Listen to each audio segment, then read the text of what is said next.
অন্যদিকে শুভেন্দু অধিকারী আজকে বলেছেন যে সিপিএম সাহায্য করছে মমতা বন্দ্যোপাধ্যায় সরকারকে, নাহলে গোটা ক্যাবিনেটটাই জেলে চলে যেত। আপনাদের দিকে আঙুল তুলেছেন। দিল্লিতে সরকার কাদের আছে?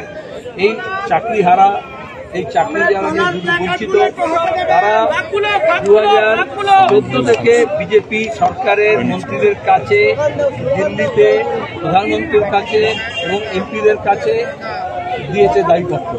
যখন তৃণমূলের নেতা ছিল শুভেন্দু, তখন চাকরি খেয়েছে আর এখন চাকরি খাচ্ছে।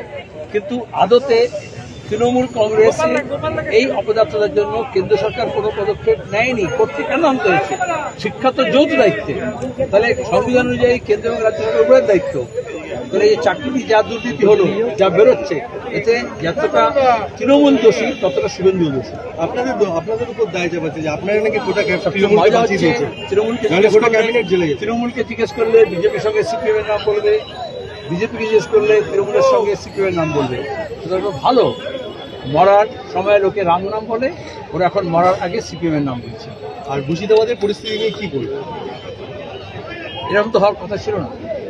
ওয়াকফ আইন খুব পরিকল্পিতভাবে বিজেপি তার রাজনৈতিক স্বার্থে নিয়ে এসছে সংসদে, গোটা দেশে তার বিরোধিতা করছে। আমরাও করি বাইরে। দেশে যখন বিরোধিতা হচ্ছে, মুর্শিদাবাদে কেন হলো? তাহলে এই তৃণমূল তৈরি হয়েছিল শুভেন্দুর হাত ধরে। আজকে যারা তৃণমূলে আছে তারা অনেকেই শুভেন্দুর লোক। আমি তো মুর্শিদাবাদের নির্বাচন হয়েছে, আমি তো জানি। সুতরাং এখন দাঙ্গা করাচ্ছে কারা, এটা পরিষ্কার হয়ে গেছে। বিজেপি তৃণমূলকে দোষারোপ করছে, তৃণমূল বিজেপিকে দোষারোপ করছে। কিন্তু আসলে তোড়ামূল বা বিজেমূল যাকে বলে আর কি, যে হাফ বিজেপি হাফ তৃণমূল, তারা মিলে তো এটা করছে। তা নাহলে ওয়াকফ বিরোধী যে গোটা দেশে গণতান্ত্রিকভাবে আন্দোলন হচ্ছে, সেটাকে মাঠে মেরে দিচ্ছে। এবং চাকরিহারাদের যে কান্না, তাদের যে লড়াই, সেটাকে ধুয়ে মুছে সাফ করার জন্য বিজেপি আর তৃণমূল মুর্শিদাবাদের দাঙ্গা তৈরি করছে, সমন্বয় করছে এবং পুলিশ প্রশাসনকে দিয়ে মমতা ব্যানার্জি সুযোগ করে দিয়েছে। শুভেন্দু অধিকারী তো একসময় বিজেপি তৃণমূলের দায়িত্ব ছিল মুর্শিদাবাদে। এখন যে সে তৃণমূল নয় কে বলবে? তার গ্যারান্টি দিতে পারবে? এখন যে সে তৃণমূল নয় তার গ্যারান্টি দিতে পারবে? কে কার ঝান্ডা ধরছে কবে তুমি বুঝতে পারছো? কোন জামা পরে আছে, কবে জামা পাল্টাবে?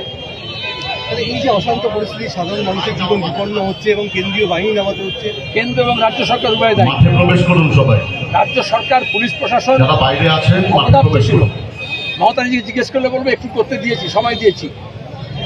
আর নামে হচ্ছে রাজ্যের তৃণমূলের সরকার, কিন্তু আদতে পুলিশ প্রশাসনের একটা বড় অংশ বিজেপির কাছে জমা হয়ে গেছে। তারা চাকরিহারাদের লাথি মারতে পারে, তারা শিক্ষকদেরকে, চাকরিহারাদেরকে লাথি মারতে পারে, তারা